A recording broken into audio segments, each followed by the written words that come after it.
மைக்கு பார்த்தா எனக்கு ஆசை தான். அந்த மைக்கிட்ட போது என்ன சகோதரர்கள் இருக்காங்க. இங்கே பொருளாதார போட்டிகள் எஸ்எஸ்ஆர் கண்ணன் அவர்கள் இருக்கிறார்கள், கமிட்டி மெம்பர்கள் ராம்கி அவர்கள், பவன் அவர்கள் இருக்கிறார்கள், இங்கே ராஜேந்திரன் இருக்காங்க கமிட்டியில். இந்த பத்திரிகையாளர் சந்திப்பு எதற்கு என்பது முதலில் நான் வந்து சொல்ல கடமைப்பட்டிருக்கின்றேன். இந்த கலை உலகத்தில் வந்து 33 ஆண்டுகள் ஆயிடுச்சு எனக்கு. 33 years ஆஃப் சர்வ். நீ பார்த்தீங்க, ஒரு சாதாரண சைக்கிளில் போய் தெருவாக போய் பத்திரிக்கை போட்டோம்னா அந்த சரத்குமார். உழைப்பு, உண்மை, நேர்மை, நியாயம், தர்மம் என்ற அடிப்படையில் என் வாழ்க்கை பயணத்தை துவங்கி இன்று ஒரு நிலைக்கு வந்திருக்கிறேன் என்று சொன்னால் அது தமிழக மக்களால் தான். காரணம், என்னை ரசித்து ஆளாக்கியவர்கள் தான். அவருக்கு நான் நன்றி சொல்ல கடமைப்பட்டிருக்கேன். என் தந்தையார் கூட பார்த்தீங்க, நான் ஒரு ஜேர்னலிஸ்டாக இருக்கலாம். என் தந்தையார் வந்து செய்திகள் வாசிப்பது ராமநாதன் கணில் குழுவுக்கு சொந்தக்காரராக டெல்லியில் ஆல் இண்டியா ரேடியோ பணிபுரிந்தவர் என்பதை இந்த படச்சொல்லி நீங்கள் பார்த்துருப்பீர்கள். அதாவது பிஃபோர் இண்டிபெண்டன்ஸ்லேருந்து ஆல் இண்டியா ரேடியோவிலிருந்து மகாத்மா காந்தி அவர்களின் இறுதி உரிமையை வகித்த ஒருவராக கூட தந்தை என்பது எனக்கு பெருமையாக இருக்கிறது. தெரிந்த நடிகர் சங்கத்தை பொறுத்தவரை 2 முறை, அதாவது 2000 ஆண்டிலிருந்து 2006 வரை அன்பு சகோதரர் விஜயகாந்த் அவர்கள் தலைவராக இருக்கும்போது நான் செயலாளராக பணியாற்ற, எங்களுக்கு முன் பணியாற்றிய தென்னிந்திய நடிகர் சங்கத்தை சிறப்பாக நடத்தி 30 ஆண்டு காலம் பல இன்னல்களை சந்தித்து விஜயகாந்த் அவர்களும் என்னையும் நடிகர் சங்கத்தின் வளாகத்துக்குள் அழைத்து வந்தது பெருமைக்குரிய நபர் என்று சொன்னால் அது தற்போதைய பொதுச் செயலாளர் என் அன்பு சகோதரர் அன்பு நண்பர் ராதாரவி அவர்கள்.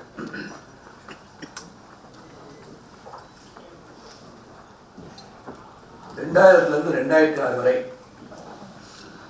கடன் பிரச்சனை அதிகமாகிவிட்டது. இதை முடித்து வைக்க வேண்டும் என்று துவங்கியது நடிகர் சங்கம். அந்த 2000 வந்த உடனே 2000 itself இந்த கடனை எப்படி அடைக்கிறது? 4 crores and 25 lakhs உயர்ந்திருந்தது கடன். அது வந்து பேச்சுவார்த்தை மூலமாக ஒவ்வொரு நாளும் அது முடிவெடுத்த பிறகு விஜயகாந்த் அவர்கள் தலைவராக இருக்கும் போதிலும் இந்த செயல்பாடு எப்படி இருக்க வேண்டும், வங்கி மேலாளர்களை எப்படி சந்திக்க வேண்டும், அவங்களை சந்தித்து எப்படி பேசணும், என்ன பேசணும், முடியுமா, 4 crores and 25 lakhs நம்ம வந்து ஒரு நட்சத்திர கலையில் நடத்தினால் அந்த நிதியை நம்மளால் வசூல் செய்ய முடியுமா என்ற சந்தேகங்கள் எல்லாம் எனக்கு இருந்தது. அந்த சூழ்நிலை தான் நான் வந்து அன்றைய தலைவரிடம் சரி ராதாரவிடம் சொன்னேன், எனக்கு வந்து பேங்க்லேயே நேரடியாக போய் பேசி என்ன பண்ண முடியும் நான் பார்க்குறேன்னு சொல்லி I like to flow my own trumpet. Single handedly அந்த மேனேஜர் போய் காலையில் போய் பார்க்குறது, அவங்க டிவிஷன் ஹவுஸில் போய் பார்க்குறது, அந்த 4 crores 25 lakhs கடனை 1 crore 25 lakhs குறைத்த பெருமை எனக்கு உண்டு என்பதில் நான் இங்கு சொல்ல கடமைப்பட்டிருக்கின்றேன். எதுக்காக சொல்றேன்னா, தலைவர் விஜயகாந்த் இருந்தாலும் என்ன செய்ய போகிறேன் என்று சொல்லிவிட்டு சென்ற ஒரு செயலாளர் எப்படி செயலாற்றிருக்கிறார் என்பதை சுட்டி காட்டுவதற்காக அதை சொல்கின்றேன். ஆக ஒரு டிஸ்ட்ரஸ் செட்டில்மெண்ட் சொல்லலாம்.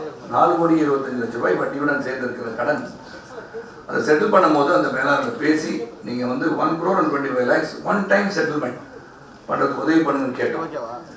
அந்த ஒன் டைம் செட்டில்மெண்ட் பண்ணுங்கன்னு உதவி பண்ண கேட்ட உடனேயே அதுக்கு உத்தரவாதம், what is a guarantee that you will make one time settlement என்று கேட்ட உடனேயே அதற்கு முன்பணமாக நாம் எங்கள் எண்ணத்தை பிரதிபலிக்க வேண்டும் அப்படின்னு சொல்லி அன்னைக்கு கிட்டத்தட்ட ஒரு 55 லட்சம் ரூபாய் நாங்கள் வசூல் செய்தோம். அந்த 55 லட்சம் ரூபாய் வசூல் செய்தது உதவியாளர்கள் பலர் இருக்கிறார்கள். அதை ஏற்கனவே பல முறை சொல்லியிருக்கின்றேன். அதில் விஜயகாந்த் அவர்கள் 10 லட்சம், அஜித் அவர்கள் 7 லட்சம், நான் 5 லட்சம் என்று பலரும் அதில் வந்து உதவியவர்கள். 55 லட்சத்திட்ட வரும்போது 50 லட்சம் ரூபாயை நேரடியாக வங்கிக்கு எடுத்து சென்று இதுதான் என்னுடைய முன்பணம், நாங்கள் இந்த கடனை திருப்பி தருவோம் என்பதற்கு இதுவே சான்று, இதுவே சாட்சி என்று அதை கொடுத்த உடனே அந்த பேலன்ஸ் 75 lakhs நீ உடனடியாக தரணும். You said it's a one-time settlement. Now only 50 lakhs has been received. Balance 75 lakhs நீங்கள் கொடுக்கணும் அப்படின்னு சொன்னோன்னே சூப்பர் சார், உலக நாயகன், அனைத்து கலைஞர்களும் அவங்க இல்லாட்டி நிச்சயமாக முடிஞ்சிருக்காங்க. Once again, the state, I thank all the stars who came and helped us. Malaysia, Singapore பயணத்தின் போது அங்கே போய் நட்சத்திர கலை விழா நடத்தி அந்த பணத்தில் அந்த பேலன்ஸ் 75 lakhs தான் கட்டணும். அந்த பேலன்ஸ் 75 lakhs கட்டும்போது அந்த ஷார்ட் பீரியடில் இந்த interest had gone up by 26 lakhs. 26 லட்சம் ரூபாய் வட்டி கட்ட வேண்டிய சூழல் எனக்கு உருவாகிவிட்டது. அதையும் நாங்கள் சொல்லி 13 லட்சம் ரூபாய் குறைச்சி 75 lakhs சேர்த்து நாங்கள் போய் கட்டி அந்த நடிகர் சங்கத்தின் பத்திரத்தை திரும்ப பெற்று வந்தோம். இங்கே ஒரு சில டீவியேஷன், ஏன்னா இன்றைய சூழலில் பார்க்கும்போது அவங்க கடைசி அவங்க கேள்விக்கு பதில் சொல்கிறேன். விஜயகாந்த் அவர்கள் தலைவர் பொறுப்பிலிருந்து அரசியலை நோக்கி பயணிக்கும் போது இந்த நடிகர் சங்கத்தின் தாய் பத்திரத்தை நம்ம படைத்து சென்றார். நிலத்தை காணும், கிணத்தை காணும், இடத்தை காணும் என்று சொல்கிறவர்களுக்கு இதுதான் எங்களுடைய தாய் பத்திரம்.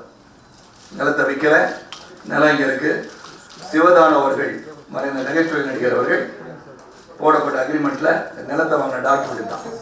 இந்த டவுட் இருந்தால் திரும்பி நீங்கள் வாங்கி பார்த்துக்கலாம். எது ஒரு டாக்குமெண்ட் காமிச்சான்னு சொன்னால் I M willing to show this document to everybody, but this is a testament of a land. We own this land. இந்த இடம் எங்களுக்கு சொந்தமான இடம். இந்த இடம், இந்த நிலத்தின் பத்திரம் எங்கள் கையில் பத்திரமாக இருப்பதை உங்களுக்கு சுட்டிக்காட்ட விரும்புகிறேன். If you think it is false, you can always take it out. உங்களை கொடுக்குறேன், இதை படித்து கூட நீங்கள் பார்த்துக்கலாம். ஆனால் பத்திரத்தை பத்திரமா எங்களுக்கு திருப்பி கொடுத்துருங்க. It is not a false document. This is a document தான் இருக்குது. பார்த்தீங்கன்னா 500 ரூபா, 1100 ரூபா. இந்த பேப்பரை பார்த்தீங்கன்னா தெரியும், பிஞ்சு போகிற மாதிரி இருக்குது. So it proves that we have not sold this land to anybody. It proves நடிகர் சங்கம் belongs to, the land belongs to South Indian Artists Association பேரில் தான் இந்த நிலம் இருக்கிறது. இந்த நிலம் எங்கேயும் காண போல கட்டுவதற்காக லீஸ் கொடுக்கப்படும் என்பதை இந்த சான்று உங்களுக்கு. Yes sir. ஆக இந்த நிலத்தை வாங்கிய பிறகு பல செயற்குழுல வந்து இதை பத்தி பேசணும். இது மறுபடியும் கடலில் ஆழ்ந்து விடுமா?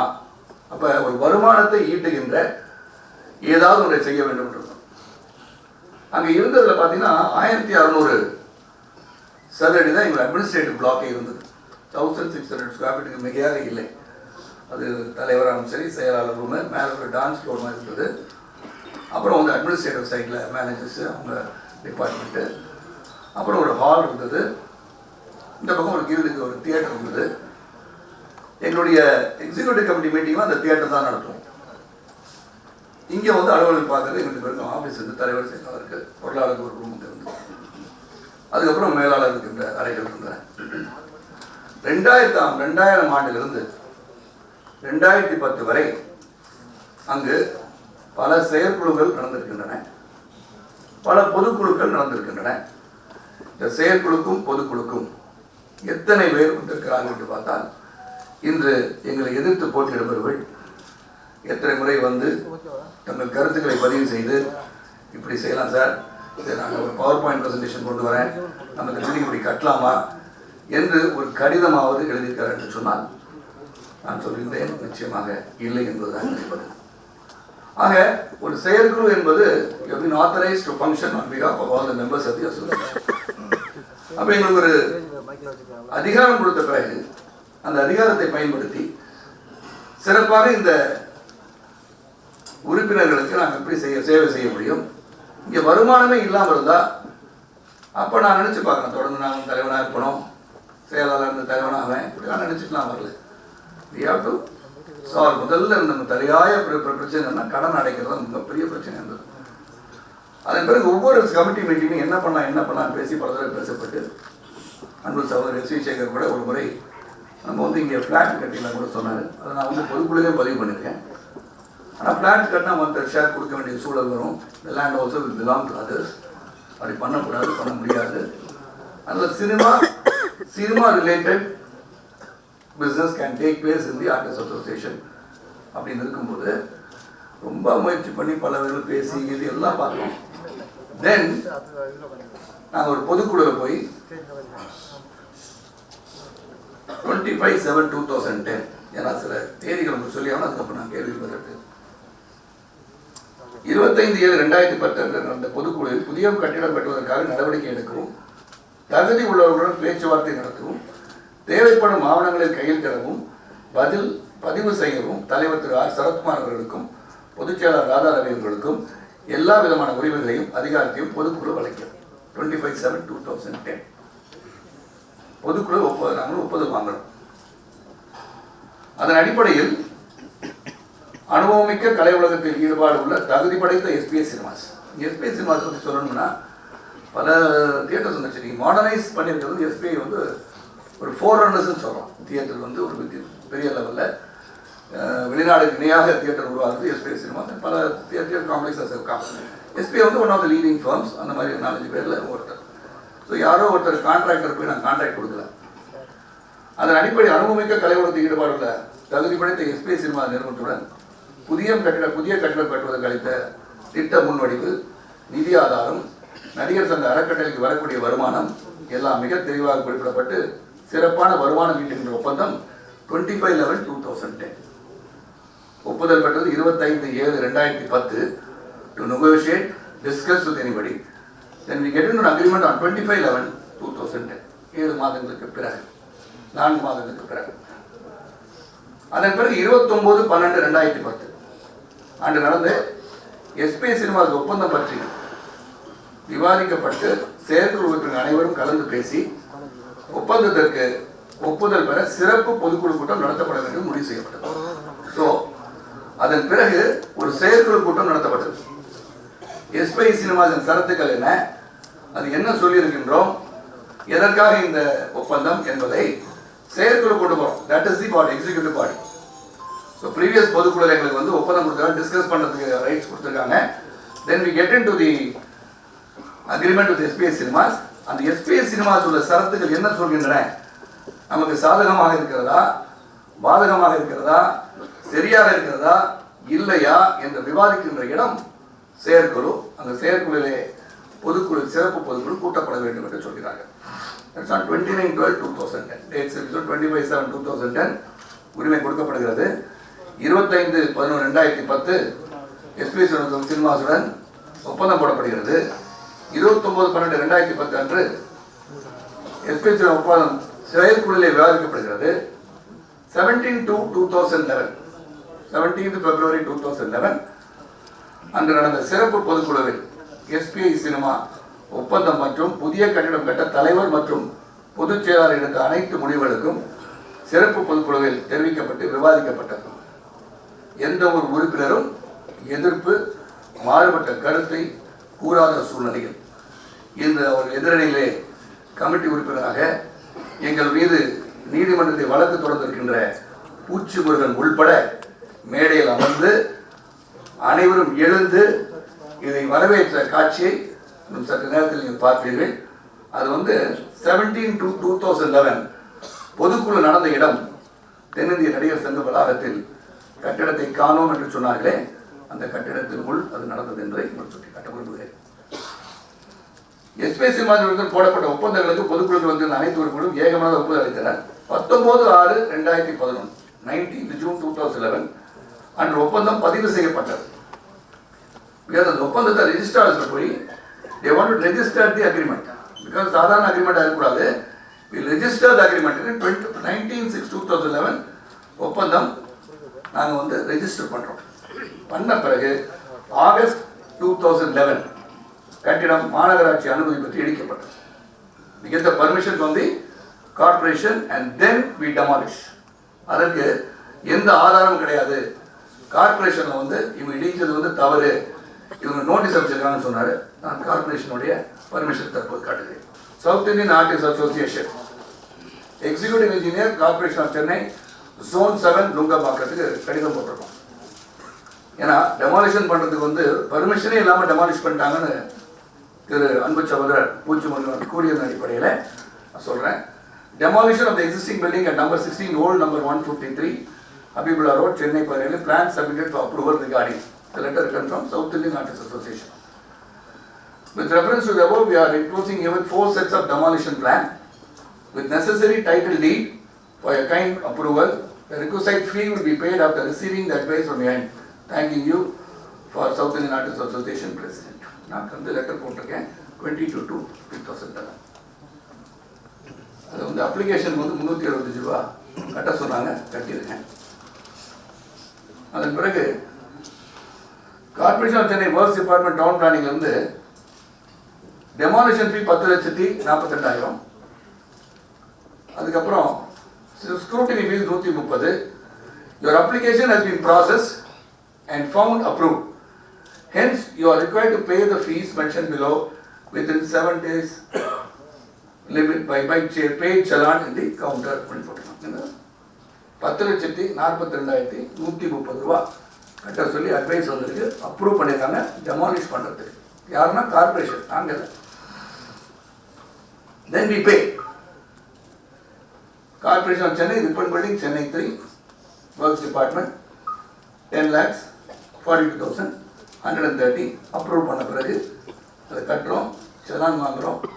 நகர அமைப்பு பிரிவு சென்னை மாநகராட்சி சொல்லி கட்டிட்டோம். So demolition has been approved and then we are டெமாலிஷ்ட்.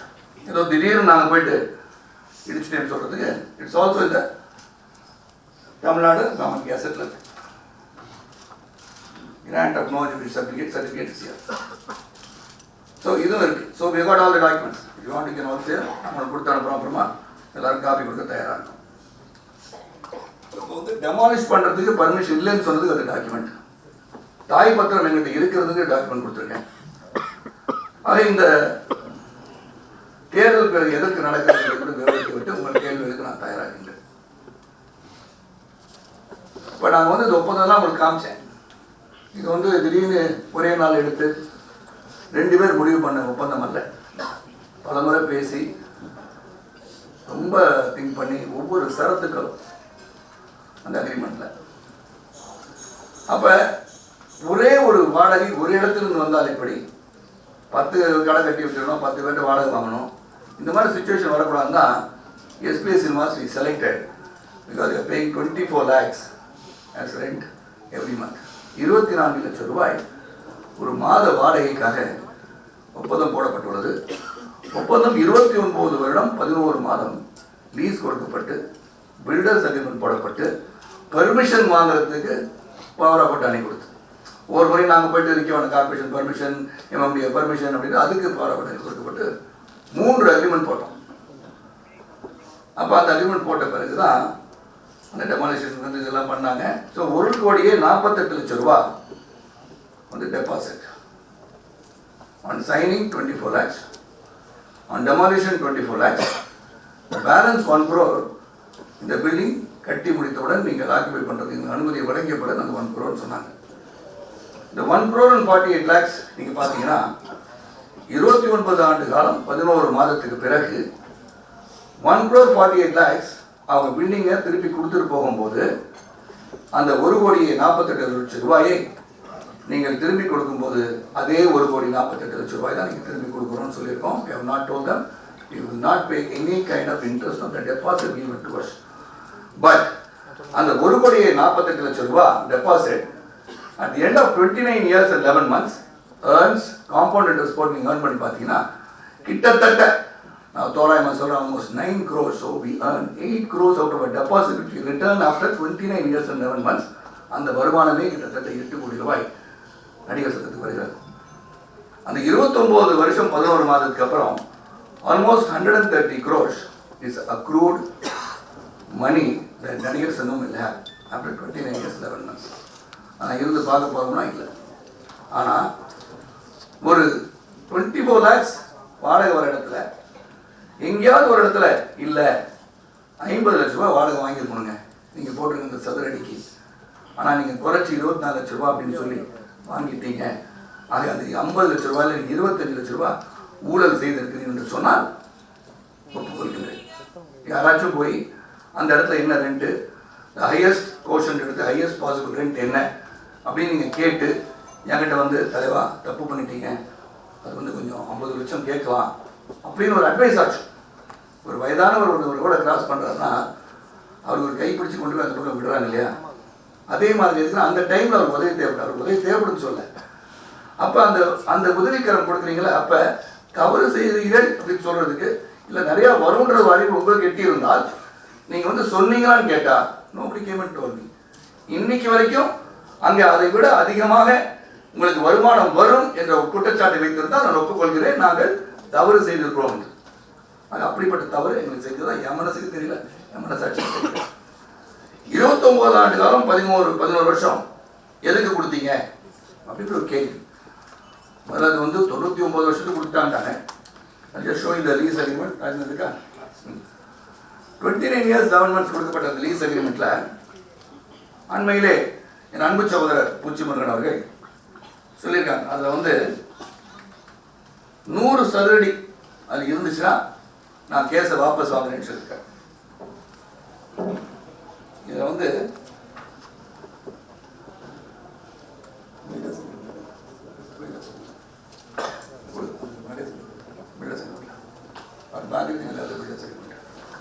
அப்போ நான் முதல்ல சொன்ன மாதிரி 1600 ஸ்கொயர் ஃபீட்டில் நாங்கள் இயங்கிட்டு இருந்தது. அதில் வந்து 29 வருஷம் 11 மாதம் எதுக்குன்னு சொன்னால் எங்களுடைய லிமிட்டெட் எக்ஸ்போஷர், அதாவது இந்த கட்டிடம் கட்டுவதற்கு நீங்கள் அதே கட்டிடத்தை திருப்பி இடித்து அதே நிலைமைக்கு கொண்டு வந்து புதுப்பித்து கட்டியிருந்தால் between 12 to 15 crores 12 கோடியிலிருந்து 15 கோடி ரூபாய் ஆகும் அப்படின்னு சொன்னது அடிப்படையில் அந்த 15 crores வந்து ஹையஸ்ட் லிமிட்டேஷன் பண்ணி வச்சுக்கிட்டோம். அப்போ அந்த 15 கோடி ரூபாய்க்கு மேலே ஒரு பைசா நாங்கள் தரமாட்டோம். That is only amount that be deducted in the rental income that we get. Rent வரதுல அதை மட்டும் தான் நீங்கள் குறைச்சிக்கணும் இஎம்ஐயில் நீங்கள் கட்டும் போதுன்னு சொன்னோம். அப்போ நாங்கள் கேட்டோம் 15 வருஷம் வச்சுக்கோங்களேன் lease, 15 years I don't think you can repay because 15 கோடி உங்கள் காஸ்ட் சார், பில்டிங் காஸ்ட் நீங்கள் சொல்கிறீங்க. ஆனால் நான் இதை கட்டி முடிச்சு காம்ப்ளெக்ஸ் பண்ணி உள்ள தியேட்டர்ஸ் கட்டி இன்டீரியர்ஸ் பண்ணி இதெல்லாம் பண்ணுறதுக்கு நாங்கள் காஸ்ட் ரிட்ரீவ் பண்ணுறதுக்கு ஒரு கணக்கு போட்டு காமிச்சாங்க வித் ஆடிட்டர்ஸ் வித் லாயர்ஸ் எல்லாம் உட்காந்து பேசும்போது 15 years is not enough. Please give us a maximum time that it could be given.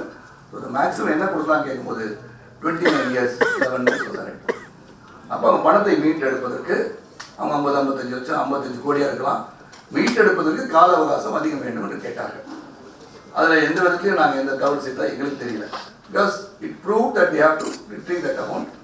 எங்கே 15 கோடி ரூபா கட்டணும் பேங்க்கில், அது ஏன் கட்டணும். இதில் வந்து ஸ்பெஷல் ஃபீச்சர்ஸ் என்னன்னு கேட்டால் 24 லட்ச ரூபா வாடகை வருது. இதில் வந்து மெயின்டெனன்ஸ் எங்களுக்கு கிடையாது. லைட் போச்சு ஃபியூஸ் போச்சு அப்படின்னா நாங்கள் லைட் வாங்கி போட வேண்டாம். ஹவுஸ் கீப்பிங், அதாவது கூட்டி தொடச்சி பெருக்கி போடுறதுக்கு எங்கள் வேலை கிடையாது. அதுக்கு வந்து செப்பரேட்டாக வந்து எங்களுக்கு தனியாக லிஃப்ட் போட்டு மேலே கொண்டு வராங்க. அந்த தியேட்டர் அங்கே வர தியேட்டரில் 12 முறை எப்படி நான் கில்டு தியேட்டரில் வந்து 12 முறை எக்ஸிக்யூட்டிவ் கமிட்டி நடத்துக்க கேட்டோமோ அது கொடுக்கப்படும். அதற்கு மேலாக உங்களுக்கு இந்த தியேட்டர் தேவைப்படுகிறது என்றால் you can use it in separate agreement நீங்கள் போட்டு பண்ணிக்கலாம்னு சொன்னாங்க.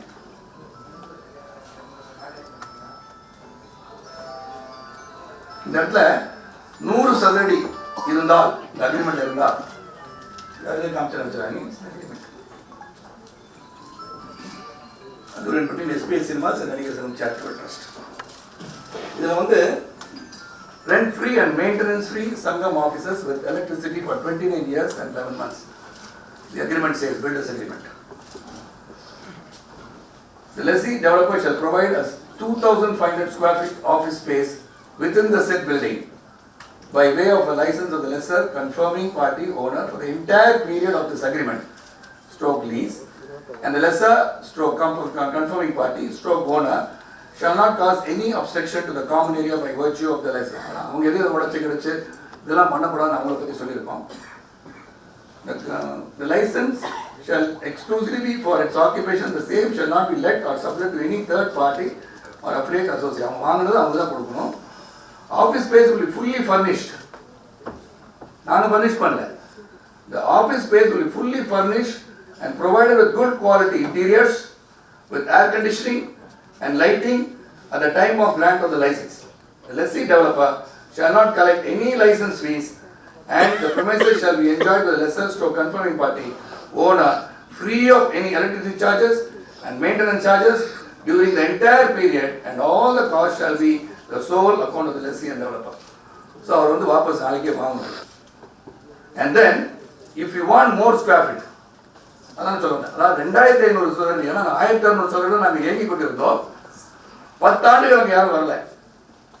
10 ஆண்டுகள் வராத போது இதை என்ன பண்ணலாம், ஒரு வருமானம் வரணும், முடிவு எடுக்கணும். அதுக்காக எடுக்கப்பட்ட முடிவு தான் இந்த நடிகர் சங்க ஒப்பந்தம் எஸ்பிஎஸ் சினிமாஸோட. அப்போ இந்த 100 சதுரடி இல்லாமல் இதை போட்டோம் என்று ஒரு பொய் பிரச்சாரத்தை செய்யும் போது நானும் வந்து பார்த்தீங்க சோழியில் 33 ஆண்டு காலம் பயணிச்சிருக்கேன் கலை உலகத்தில். அப்படின்னா ஜேர்னலிஸ்ட் சைக்கிளில் போய் பேப்பர் போட்டிருக்கேன். டிக்னிட்டி ஆஃப் லேபர், பிஎஸ்சி கடிதம் படித்த பட்டதாரி தான். ஆனால் கொடுக்கப்பட்ட முதல் பணி சைக்கிளில் போய் பேப்பர் போடுறீங்க. நான் உடனே போனேன். தென் மை ரைட்டிங் குவாலிட்டிஸ் உங்களை போல சவுக்கு கூட எழுத ஆரம்பித்தேன். I reported from Bangalore. I sold space for the newspaper. அப்போ இருந்த 150 பிரதிகள் விற்ற அந்த இதை கிட்டத்தட்ட 5000 மேலே 6000 காப்பீஸ் விற்கிற அளவுக்கு சைக்கிளில் பயணித்து ஒரு பைக் வாங்குற அளவுக்கு உயர்ந்தவன் சரத்குமார். அப்போ எனக்கும் வந்து இந்த நியூஆன்சஸ் ஆஃப் பிஸ்னஸ், எப்படி பிஸ்னஸ் பண்ணணும், யார் பார்க்கணும், என்ன பேசணும், எல்லாம் ஓரளவுக்கு கற்றுக்கிட்டேன். ஏன்னா படிச்சிருக்கேன் ஓரளவுக்கு. பிஎஸ்சி பட்டதாரி, நியூ காலேஜ் படிச்சிருக்கேன். சர்டிஃபிகேட் ப்ரூஃப் இருக்கான்னு கேட்டால் நான் யூனிவர்சிட்டி ஆஃப் மெட்ராஸோட ப்ரூஃப் கூட அது ஒரு நாளைக்கு எடுத்து காமிச்சிடும். நான் சொல்லுவேன் படிக்காம சும்மா சொல்கிறான்னு சொல்லலாம். அந்த மாதிரி இல்லை, நான் சர்டிஃபிகேட் நாளைக்கு கூட அதை ஃபர்னிஷ் பண்ணிடுவேன். அப்போ இது சொல்லும்போது வலிக்குது. நான் உங்களுக்கு குறைய சொல்ல அவங்கள இப்படி போடப்பட்ட இந்த திட்டத்தின்படி அருகிலிருந்து ஒப்பந்தத்திற்கு ஒப்புதல் அளித்துவிட்டு டெமாலிஷன் ஆன பிறகு ஒரு வழக்கை நீதிமன்றத்தில் தொடர்கிறார். அப்போ அவர் அங்கே தான் இருந்தார். அப்போ அன்னைக்கு உட்காரும் போது ஏன் அந்த கேள்வியை எழுப்பவில்லை? நீங்கள் 2 ட்ரஸ்டி தான் இருக்கீங்கன்னு அன்னைக்கு சொன்னாரா? ஏன்னா விஜயகாந்த் அவர்களும் நானும் இருக்கும்போது managing trustee and trustee, the south Indian artist associations president and secretary automatically become managing trustee and trustee. அப்போ அன்று இருந்தவர்கள் 2 பேர் தான். கடனை அடைப்பதற்கு வங்கியில் எங்கள் 2 பேர் கையெழுத்து ஒப்புதலாக இருந்தது. ஆனால் ஒரு கையெழுத்து போட்டு ஒரு நல்ல ஒப்பந்தத்தை உருவாக்குவதற்கு 2 பேர் கையெழுத்து போட்டு அதை கேட்டால் மாமன் மச்சான் என்று சொல்றீங்க. எனக்கு ராதாரவி அவர்களை வந்து புதுக்கோட்டையில் படிக்கும்போது Radharavi was my senior. Is my friend. Karthik அவர்களே ஃப்ரெண்டு தான், ராதாரவி நண்பர்கள் தான். பிரபு அப்பா வந்து அந்த காலகட்டத்தில் படிச்சுட்டு இருந்தார். அப்போ எனக்கு வந்து ராதாரவி வந்து வாஸ் மை ஃப்ரெண்ட். அண்ட் ராம்கிங் அமர்ந்திருக்காங்க. வெற்றி படிகளை வந்து ஒரு ஹீரோ, நான் வந்து villain. But today the twist of fate, I get married to Radhika and I become brother-in-law to Ravi and brother-in-law to Ramki. அப்போ உறவுகள் வருவது வந்து இறைவனால் கொடுத்த உறவுகளுக்கு நான் என்ன பண்ண முடியும்? ஸோ அதனால் வந்து நண்பர்களாக இருந்தவர்கள் இன்று மச்சான் மாமனாக ஆகிவிட்டார்கள். மச்சான் மாமனாக தான் திருடுவாங்க, நண்பராக தெரியக்க மாட்டாங்கல்ல. அது கொஞ்சம் வலிக்குது. ஏன்னா உணர்ந்து பார்க்கணும். நானும் ஒரு குடும்ப பாரம்பரியத்தின் நியாயத்தை வந்து கட்டுப்பட்டு தான் நடந்துட்டுருக்கேன். ஸோ அதனால் அது சொல்லும்போது அதை இடித்தவர் இருக்கும்போது நீங்கள் என்ன பண்ணுறீங்க? அப்பொழுதாவது பொதுக்குழுவில் வந்து ஒப்புதல் செய்யப்பட்ட அந்த ஒப்பந்தத்தை நீங்கள் என்ன பண்ணியிருக்கணும்? நாங்கள் வந்து சில கேள்வி கேட்கணும்னு சொன்னால், I am the most accessible actor போர்த்துக்கோ. யார் வேணால் சரத்குமார் வந்து கான்டாக்ட் பண்ணால் பெரிய விஷயமே கிடையாது. என்னை உடனடியாக சந்திக்கக்கூடிய அல்லது அலைபேசியில் தொடர்பு இல்லை, இல்லை சில நண்பர்கள் மூலம் உடனடியாக சரத் சாரை பார்க்கணும்னு சொன்னால் பார்க்க முடியாதுன்னு யாராச்சும் ஒருத்தர் சொல்லுங்கள். அவர் பிகு பண்ணிக்குவார், நாளைக்கு வான்னு சொல்லுவார். அந்த மாதிரி இது வரைக்கும் நடக்கலை. உண்மையிலே உறங்கி கொண்டிருந்தால் 1 மணி அளவிலே உறங்கி கொண்டிருக்கும் போது அப்பயும் ஃபோன் பண்ணியிருக்கும் போது கூட ஏதாச்சும் அர்ஜென்ட்கெல்லாம் லேண்ட்லைனில் வரும், மேலே கூப்பிடுவாங்க, நான் ஓடிடுவேன். ஆக வந்து என்னிடம் பேசினார்களா என்பது அவருடைய கேள்வி. ஆனால் நீங்கள் என்ன பண்ணீங்க? What is the first problem start. நீங்கள் புரிஞ்சுக்கணும். நான் நீங்கள் 4 to 6 உங்கள் டைம் கேட்டிருக்கீங்க ப்ளீஸ். அப்போ நீங்கள் யாராச்சும் வந்து என்னை பார்த்தீங்களா? என் மனைவி எல்லாருக்கும் நன்றி. சிவகுமார் அவர்களை அண்ணன் என்று அழைத்துக் கொண்டிருக்கிறார். கார்த்தியோ சூர்யா அவர்கள் வீட்டிற்கு பல முறை விருந்துக்கு சென்றிருக்கார்கள், போகிறாங்க வராங்க. இனி அண்ணனை பார்த்து பேசணும். போட்டுட்டாங்க, ஒப்பந்தம் அளிச்சிட்டாங்க, ஒப்பந்தம் நிறைவேற்றப்பட்டிருக்கிறது. இதை வந்து கொஞ்சம் எங்களுக்கு வந்து பேசணும், இதை பற்றி சில கருத்துக்கள் கேட்கணும் அண்ணனே, இல்லாட்டி சாரை வந்து கேட்கணும், இன்னும் நடிகர் தலைவர் கேட்கணும் அப்படின்னு நீங்கள் என்னை வந்து கேட்டீங்களான்ற கேள்வியை நான் கேட்க ஆசைப்படுறேன். ஆனால் அவங்க என்ன பண்ணாங்க? திடீரென்று பார்த்தா ஒரு செய்தி வருகிறது, பத்திரிகை வாயிலாக நடிகர் சங்கத்தின் மீது போர்க்கொடினாங்க. போர்க்கொடினா எதுக்கு? நாங்கள் என்ன பண்ணோம்? போர்க்கொடிக்கு நாங்கள் பேச்சுவார்த்தை நடத்த மாட்டோம்னு சொன்னோமா, பேச மாட்டோம்னு சொன்னோமா? இதுதான் நடந்தது. நான் வந்து ஐஃபா அவார்ட் போயிட்டு திரும்பி வரும்போது கூட, மெக்கா ஐலண்ட்ஸ் போயிட்டு திரும்பி வரும்போது நண்பு சகோதரர் உலகநாயகன் கமலஹாசன் அவர்களிடம், என்ன சார் இது மாதிரி கேள்வி கேட்க போகிறேன்றாங்க, ஏன் கையெழுத்து வேட்டெல்லாம் போடுறாங்க, எதுக்கு சார்? இல்லை sir very doctor sir, no problem, பேசுறது ஒன்றும் இல்லை. அப்படின்னு சொல்லிட்டு வந்தவன் தான் நான். அப்போ வந்த பிறகு பார்த்தீங்கன்னா கிட்டத்தட்ட 19 பேர் கையெழுத்து வேட்டை நடத்தி எங்களை கேள்வி கேட்கிறார்கள். அந்த கையெழுத்து வேட்டை கேள்வி கேட்கும்போது எங்கே வந்து கேட்கணும்? சங்கத்தில் வந்து கேட்கணும். You publish it in the news paper and come and ask us questions. நீங்கள் பத்திரிகை வாயிலாக எங்களை சந்திக்கிறீர்கள். நீங்கள் சிந்திச்சு பார்க்கணும். எந்த ஒரு சங்கமாக இருக்கட்டும், இந்த பாடியாக இருக்கட்டும், ஆர்கனைசேஷனாக இருக்கட்டும், you also sign a non-disclosure agreement. இங்கே non-disclosure agreement தேவையில்லை. ஆனால் உங்களுடைய அமைப்பை பற்றியோ இல்லாட்டி உங்களுடைய அசோசியேஷனை பற்றியோ உங்களோட ஆஃபீஸை பற்றியோ அவங்க ஆசிரியர் பற்றி கேட்கணும்னா கூட நீங்கள் வெளியே போய் பேசக்கூடாது, ஆஃபீஸ் உள்ளதான் நீங்கள் பேசணும். ஆக உங்களை சங்கத்தில் நீங்கள் எங்கேயாச்சும் வந்து இதை நான் வந்து மாற்றி அமைக்கணும், நாங்களாக கட்டிக்கணும், நம்மளாக கட்டிக்கலாமா, நீங்க பாசிபிலிட்டி முதல்ல நாங்கள் வரல, now we are induced, you want to do something அப்படின்னு சொன்னால் நான் மாட்டேன்னு சொன்னேன்னா, இல்லை நீங்களாம் வரக்கூடாதுன்னு சொன்னோமா? ஏன்னா நீங்கள் பார்ப்பீங்க எடுத்த படத்தில் இளைஞர்கள் வர வேண்டும் என்று சொல்லி இதுவரை அவரே சொல்கிறார். அன்பு சகோதரர் விசால் அவர்கள் இதில் வரணும்னு சொல்கிறீங்க, நான் வந்து வராமல் இருந்தது எங்கள் தப்பு தான் சொல்கிறேன். ஆக நாங்கள் எல்லாருக்கும் வாய்ப்பு கொடுத்துருக்கோம். பல பேர் செயற்குழு இருந்திருக்காங்க, நீங்கள் இருந்திருக்காங்க. ஆக நீங்கள் கேட்ட விதம் அது ஊண்டிங்காக இருக்குமா ஒரு அசோசியேஷன் திங்க் பண்ணிப்பாங்க. ஏன்னா it's ratified by the general body. நான் வந்து ஒரு சட்டமன்ற உறுப்பினர். சட்டமன்றத்தில் ஒரு தீர்மானம் நிறைவேற்றப்படுகிறது. அன்று நான் சட்டமன்றத்துக்கு செல்லவில்லை என்று வைத்துக் கொள்வோம். 2-3 நாட்களுக்கு பிறகு நான் தொகுதியிலிருந்து திரும்பி வந்து விட்டேன். பேரவைத் தலைவர் அவர்களே, 3 தினங்களுக்கு முன் இங்கு ஒரு தீர்மானம் நிறைவேற்றப்பட்டிருக்கிறது, அது மறுஆய்வு செய்து மறுபடியும் விவாதத்திற்கு எடுத்துக்கொள்ள முடியுமா என்று கேட்டால் முடியுமா என்பதை நீங்கள் சிந்தித்து பார்க்க வேண்டும். It has already been passed. How can you take it for a re-debate? But here we would have, நாங்கள் அந்த லெவலுக்கு திங்க் பண்ணாட்டி கூட நீங்கள் வந்து எங்களை கேள்விகள் கேட்டிருந்தால், இந்த மாதிரி ஒரு பேசணும்னு சொல்லியிருந்தால், நீங்கள் இன்னைக்கு அதுக்கு வேற பதில் வச்சிருப்பாங்க. நான் சொன்னால் மட்டும் கேட்டிருப்பா சொல்லியிருப்பாரா? சொல்லலாம். பட் என்னுடைய உள்ளத்தின் அடித்தளத்தில் சொல்கின்றேன், நேரடியாக வந்து பேசி நம்மளே பண்ணிக்கலாமே, கொஞ்சம் திங்கி இப்படி பண்ணுவோம், அதிகமான வருமானம் கூட வரலாம், can you cancel the agreement அப்படி நியாயமான முறையில் வந்து கேட்டிருந்தா I would have discussed with them.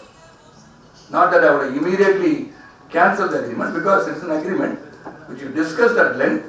அதுக்கப்புறம் போடப்பட்ட ஒரு ஒப்பந்தம். அவருக்கு ரீசன் சொல்லணும் இல்லையா? நியாயமான ஒரு ஒப்பந்தத்தை போட்டு கேன்சல் பண்ணால் ரீசன் வரணுமே.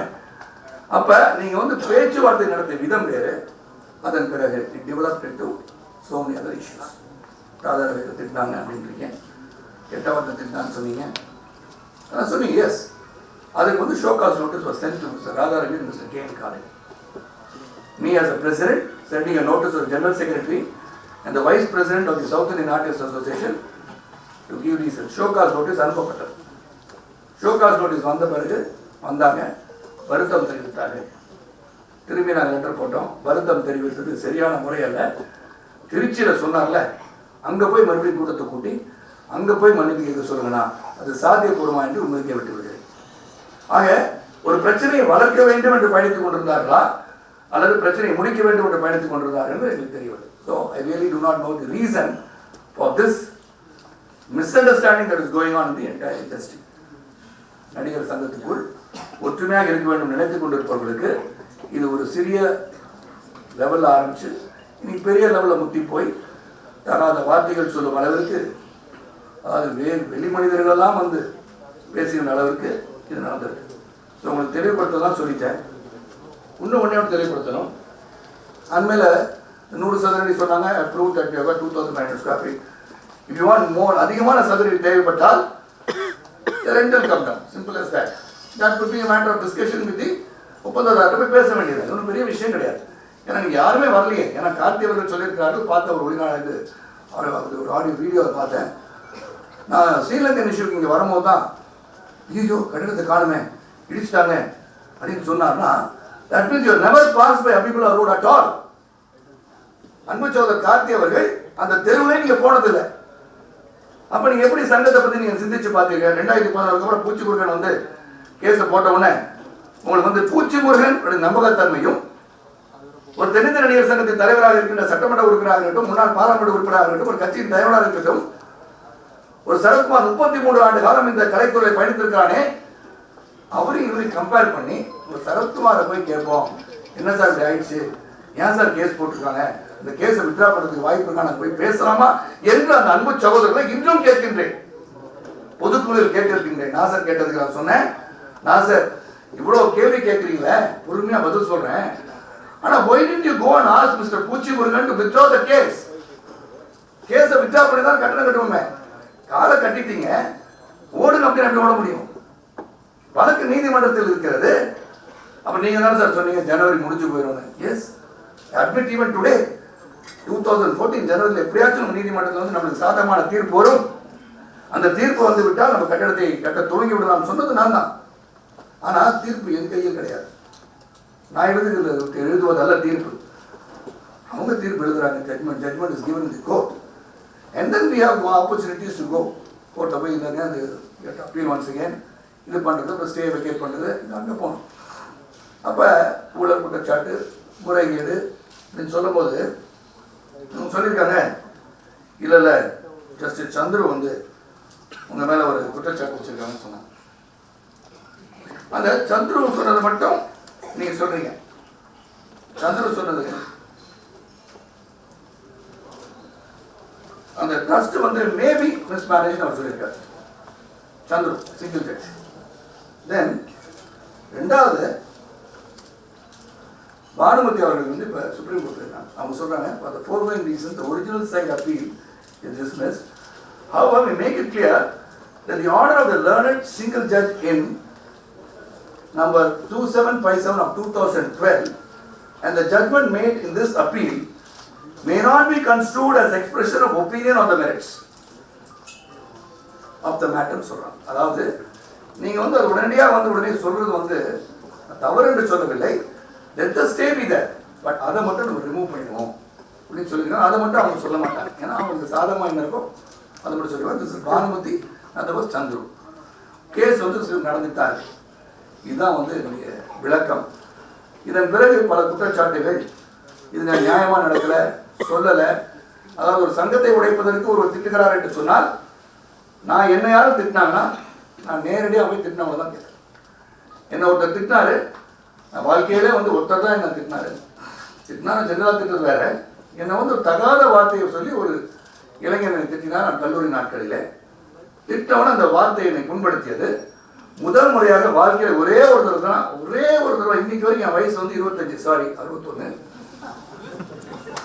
25 இளைஞரை போன்று காட்சி அளித்துக் கொண்டிருக்கின்றேன் உங்களால் தான். அப்ப எதுக்காக அடித்தேன், என்ன ஒரு ரொம்ப ஒரு கீழ்த்தரமான வார்த்தை திட்டோன்னு அடிச்சிட்டேன். அடித்தோன்னே அடையார் போலீஸ் ஸ்டேஷன் போட்டு உட்கார வச்சிட்டாங்க. என்ன உட்காந்துன்னு எங்கள் அப்பாவுக்கு ஃபோன் பண்ணாங்க. ஃபோன் பண்ணோன்னே இந்த மாதிரி பையன் ஒருத்தர் அடிச்சிருக்காங்க, ராயப்பேட்டை ஹாஸ்பிட்டல் கூப்பிட்டு போயிருக்காங்க, தையல் போட வேண்டியிருக்கு, என்ன ஸ்டேட்டஸ் அவனுக்குன்னு பார்த்த பிறகு நாங்கள் சொல்கிறோன்னு எங்கள் அப்பாவுக்கு ஃபோன் பண்ணி சொல்லிட்டாங்க. அப்பா சொன்னார், பையன் அங்கேயே இருக்கட்டும், ஒருத்தர் அடிச்சிட்டாலும் நீங்கள் என்ன ஆக்ஷன் எடுக்கணுமோ எடுங்கன்னாரு என் தந்தையார். நியாயத்தை பற்றி பேசுகிறேன். என் தந்தையார்னா அப்போ வந்து லாயர் ஆகிட்டாங்க. அப்பா வெளியே அனுப்பிச்சிருங்க அப்படின்னு சொல்லியிருக்கலாம், பண்ணலை. அந்த டைம் பற்றி was president permission bureau assistant information officer PIB தான் அதெல்லாம் கவர்மெண்ட். அப்போ next day I was produce in court. முதல் முறையாக நான் கோர்ட்டு வளாகத்தோடு பயத்துக்கு போனேன், சைதாபேட் கோர்ட்டுக்கு போனேன். எதுக்கு சொல்கிறேன், நான் நியாயத்தை பற்றி சொல்கிறேன். அங்கே போனால் அந்த கோர்ட் வளாகத்தில் உள்ள மேஜிஸ்ட்ரேட் ரூமில் கூப்பிட்டு போனாங்க. டுக்மி இதை கேட்டாங்க, அந்த பையனுக்கு போட்டு இந்த 5 தையல், மூக்கு உடஞ்சிடுச்சு, இங்கே ஃப்ராக்சர், ஏன்னா அவன் கராத்தே தெரியும்னு சொன்னான். எனக்கு கராத்தே தெரியாதப்போ நான் பக்கத்தில் சைக்கிளுக்கு அடிச்சிட்டான். அவன் எனக்கு வந்து என்ன ப்ரொடெக்ட் பண்ணணும்னு நினச்சினான், ஏன்னா அவன் அடிச்சுவான்னு எனக்கு வந்துச்சு பையன். அதன் பிறகு சொன்னாங்க, இந்த என்ன அடிச்சிங்க, சரி காலி சொல் இந்த மாதிரி திட்டினார் சார். அப்படியா, திட்டினா அடிப்பீங்களா? இல்லை சார், அந்த வார்த்தையை சொல்லி திட்டினா அடிப்பேன் சார். அப்போ நான் சொன்னேன், same result for you sir சொன்னது sir. I remember only with the word I learn admonished அப்படின்ற வார்த்தையை அந்த நான் கற்றுக்கொண்டேன். இன்று வரை என் மனசில் பயந்துருக்கு. அட்மானிஷன் சிரிச்சு சொன்னால் don't to it again. Thank you sir வந்தேன். இது எதுக்கு சொல்கிறேன்னா, தவறு செய்தால் தண்டனை அனுபவிக்க காத்து கொண்டிருக்கின்றேன். தவறு என்று சொன்னால் சுட்டி காட்டினால் என்னென்னு திருத்திக் கொள்ள முடியும். ஒரு பிரச்சனை என்று சொன்னால் அந்த பிரச்சனை வந்து முடித்து வைப்பதுதான் திறமை. பிரச்சனையை பெரிதாக்கி கொண்டு போவது வந்து நல்லது. ஒரு அட்மினிஸ்ட்ரேஷனுக்கு ஒரு பிரச்சனை உங்களுக்குள்ள மனசில் இருக்குன்னா அது இண்டிவிஜுவலிஸ்டிக்காக போகும்போது நீங்கள் வந்து ஒருத்தர் திட்டாருன்றதுக்காக அவர் திட்டிட்டு இருந்தாலும் அவர் நேரடியாக போய் நீங்கள் சந்திச்சிருக்கணும். திட்டணும்னு என்ன நினச்சி நேராக போக வேண்டியதானே, என்ன சார் பேசிட்டு இப்படியே பேசிட்டு இருப்பீங்க, நீங்கள் போய் கேட்டுருக்கலாமே. Then it have been a different issue. It would have been a personal issue where personality clashes அப்படி நடந்திருக்கும். நடிகர் சங்கத்துக்கு வந்து இந்த பிரச்சனை வந்திருக்காரு. திட்டுவது மட்டும்தான் காரணமா அல்லது சில பொதுவாக சொல்லிக்கின்ற ஊழல் குற்றச்சாட்டு தான் காரணமா, அப்ப முறைகேடு என்று சொல்றது காரணமா? அண்மையில உன்னை இதை சொல்லிட்டு நான் கேள்வி உட்காந்துறேன்.